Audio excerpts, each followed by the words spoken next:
Don't move. Ah. Do you feel that against your neck? This is a knife. If you struggle or make noise, then you know what happens. Yes, you've received a bit of training for this, haven't you? Everyone born into a noble family needs to know what to do when facing an assassin. Although in the end, the advice they give is a bit silly, isn't it?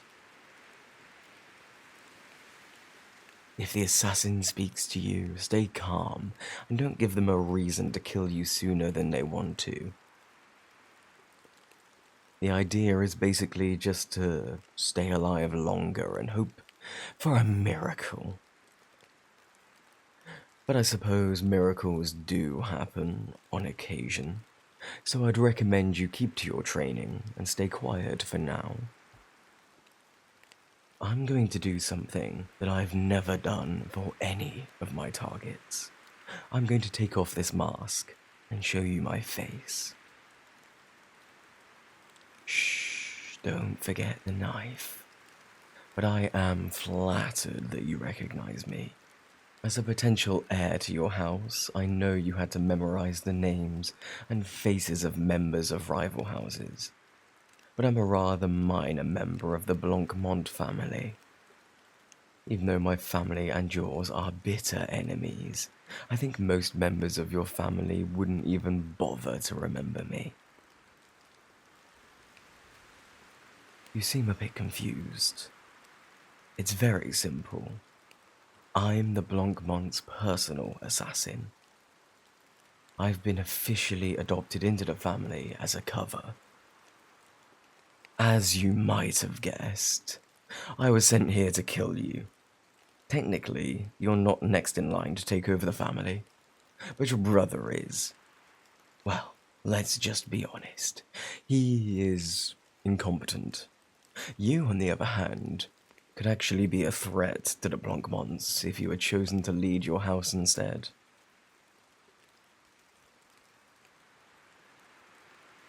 I'm sure you're wondering why I'm even telling you all of this. If I wanted to kill you, it would be easier to have never woken you up. But that's the thing. I don't want to. When I was assigned to kill you, I did a little spying to understand who you are and what your weaknesses were.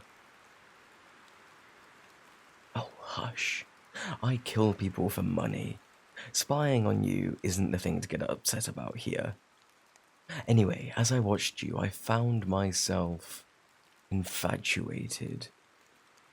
Well, for starters, you're not bad to look at. Some of your cousins are considered more conventionally attractive, but only because they center their lives around their appearance. You have a sort of effortless, subtle beauty about you. Perhaps it takes an assassin to appreciate. Pleasing to the eye, but without drawing undue attention. And then there's your wisdom. The very reason I was ordered to take your life in the first place.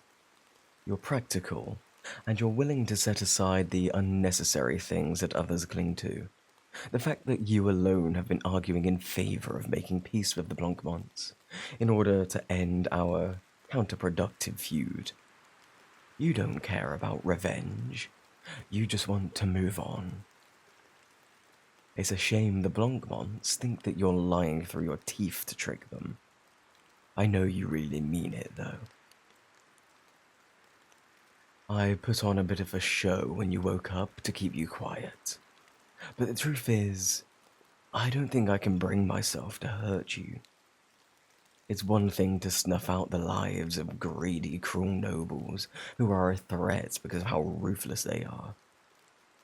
But to remove you from the world, it would be a crime.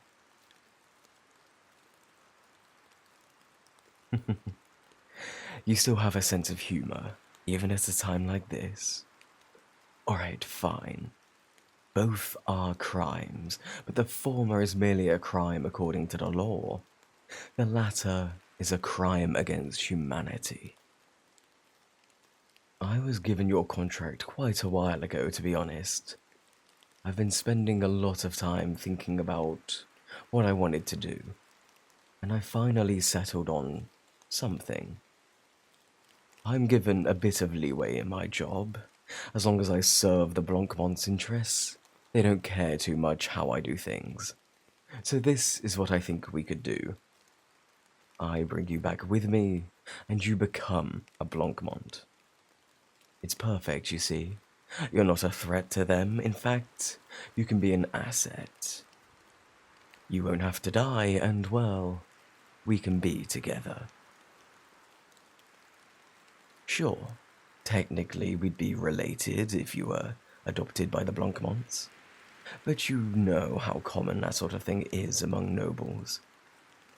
At least in this case, it wouldn't be a blood relation. So what do you think? It's not a bad deal, right? You get to live, I get a chance at you, and the Blancmont's bitter rivals lose power. Everybody wins.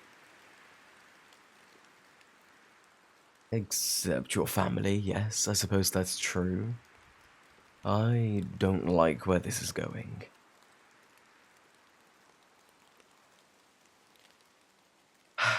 And here I was praising your pragmatism. You wouldn't really be abandoning your family, you would just be... Well, okay, you would be abandoning them, but if I kill you, then they lose you anyway. So you're not going to budge on this. You insist that you'd rather die than join your family's enemies.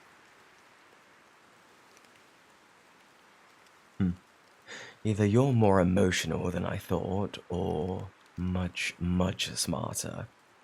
Even if you refuse, I can't bring myself to end you. I suppose in that way, I'm a bit emotional too. Still, you really should consider what I'm offering. Let's be realistic, the Blancmonts are the winning side in this conflict. We're wealthier, we have better connections, and, as you know, we have a skilled assassin to deal with any dangerous threats. Do you really want to stick where you are? If you do inherit the family, you'll be inheriting a dwindling empire. It would be such a waste of your talents. You'll die poor and destitute.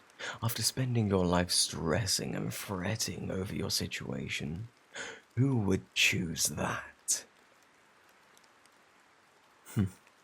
Well, barring a miracle, it is a sure thing.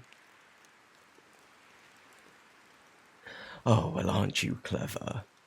Yes, like I said, miracles do happen, but you have already had your miracle.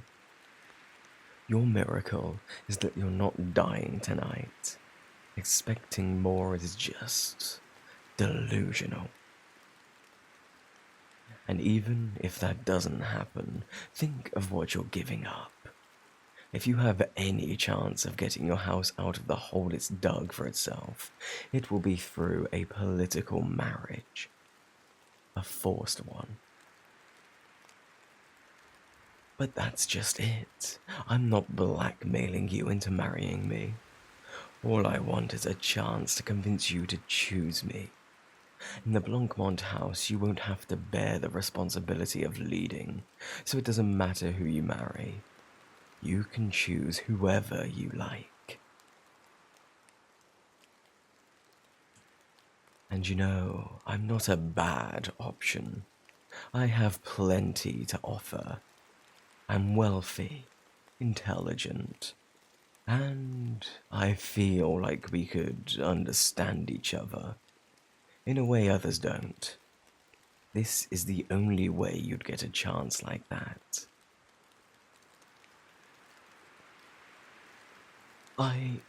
Well, I suppose technically I could join your house instead, but that's... Well, I don't want you to take this the wrong way, but it's not as though I'm willing to drop my entire life for you. I'm interested in you, and I'm taking quite a risk by ignoring my orders. But I am genuinely loyal to the Blancmont family. Even if it's technically only a cover, I am officially part of the family, and I'm grateful to them. But we have only just met. I see your point. If I won't drop everything for you, then I can't ask you to drop everything for me. I enjoyed observing your shrewdness from a distance, but it is a bit frustrating now that you've turned it on me. Well, I suppose you've given me something to think about. You're more determined than my observation suggested. I just realized that I didn't accomplish even one of my goals that I came in here with. This is going to complicate things. Still, the fact that you can turn me away from nothing more than the words intrigues me. I might be even more interested in you now than I was before. I expected to leave here with you, or with your head, if I could muster the strength. I didn't expect what would happen if you remained alive and at home. Well, I would recommend that you don't tell anyone that we speak. Even if I can't bring myself to kill you, I don't have such reservations about anybody else. Don't test me on this, or they will be the ones to pay the price. We'll speak again some other time. You might not have gotten the best impression of me today, but I will try to show you a better side of me next time. And keep this in mind. At some point, I need you to stop being a potential threat to the Blancmonts. I can't kill you, but unless we find another way, I might eventually have to resort to kidnapping. I would suggest you help me find another solution as soon as possible. For now, I bid you good night. I hope you manage to get some sleep.